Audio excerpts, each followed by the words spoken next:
On the night the city lost its last streetlight, Lena Hale returned to the town she once promised she would never step foot in again.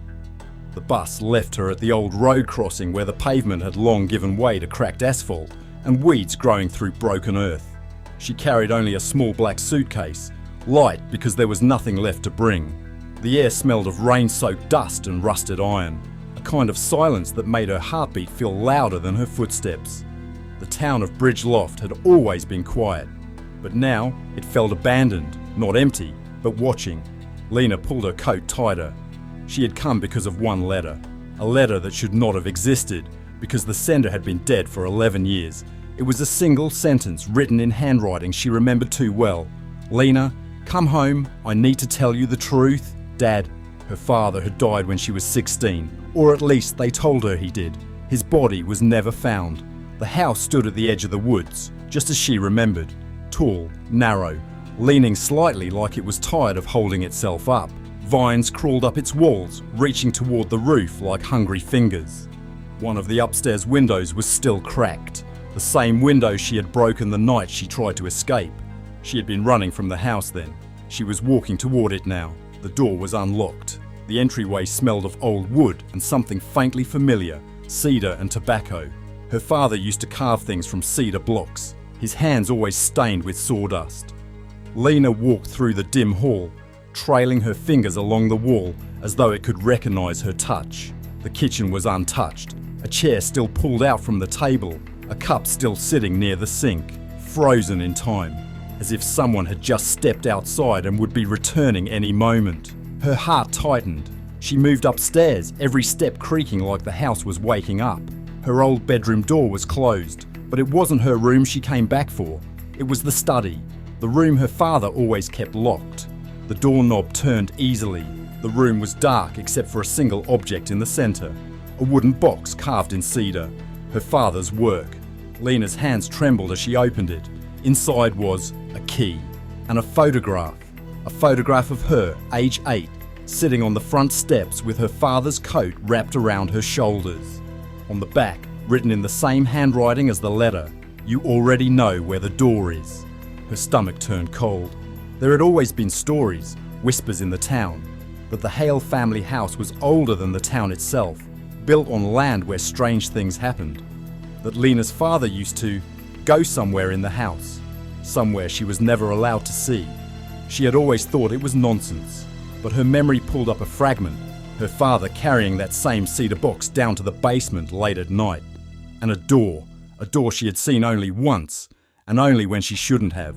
A door that should not have existed. The basement smelled of stone and damp earth. The light bulb flickered, humming with electricity like it was nervous. Lena found the place where her father used to work. Tools rusted, boxes stacked, tarps thrown over furniture. But she wasn't looking for any of that. She moved to the far wall, the wall that looked wrong. It looked newer than the rest, as if it had been rebuilt. She ran her hands along the brick until she found a seam, then a hidden hinge. The section of wall swung inward. Behind it was a wooden door, dark wood, carved with something like symbols she couldn't name. She remembered now, standing here as a child, her father slamming the wall door shut, his face pale, shaking, telling her to never come near the basement again. Her fingers closed around the key. She hesitated. The house seemed to hold its breath.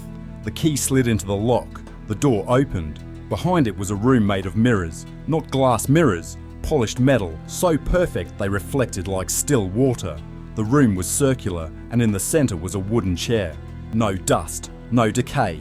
This room had been used recently. Her pulse hammered. She stepped inside, and the door closed behind her. There was someone sitting in the chair, a figure, still, head bowed. Her voice broke. "Dad?" The man did not move. She stepped closer.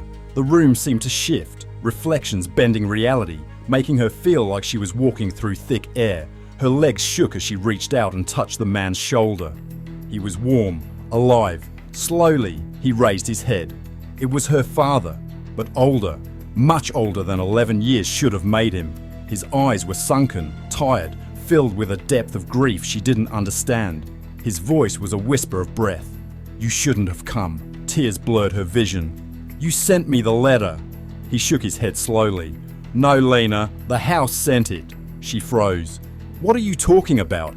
Her father looked at the mirrored walls, at the way they seemed to ripple. This house is not a place, it's a door to a room that remembers everything that has ever happened inside it, a room that keeps things. I tried to close it, I tried to stop it, but it wouldn't let me leave. Her breath caught. He hadn't disappeared. He had been here, trapped, not by force, by memory, by the house. It wants you now, he said. Lena stepped back. No, she turned to leave. The door was gone, only reflection, walls without end, a maze of her own image, repeated forever. Her father stood, not aggressively, but heartbreakingly calm.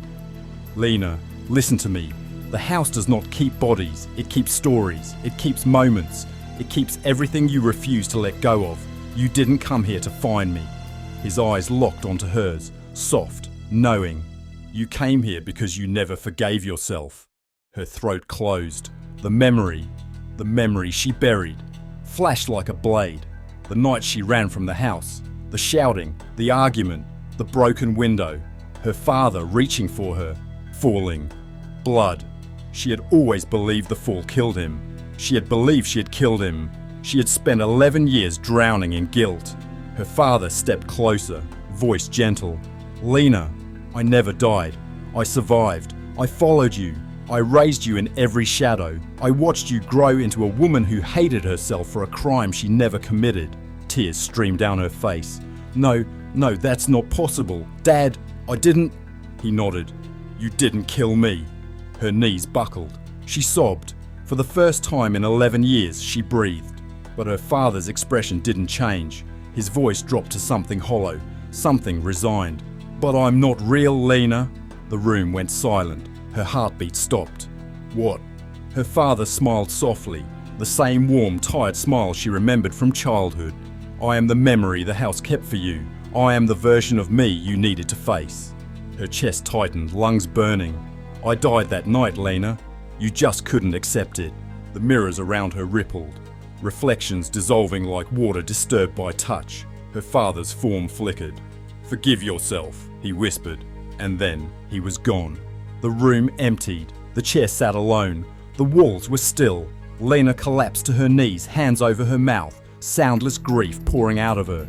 She did not know how long she stayed like that, but eventually, the door appeared again. This time she walked through it. The house was silent as she left it. The front door closed behind her with a soft click, and for the first time in 11 years, the weight she carried was no longer there. Some houses do not haunt us because they are old.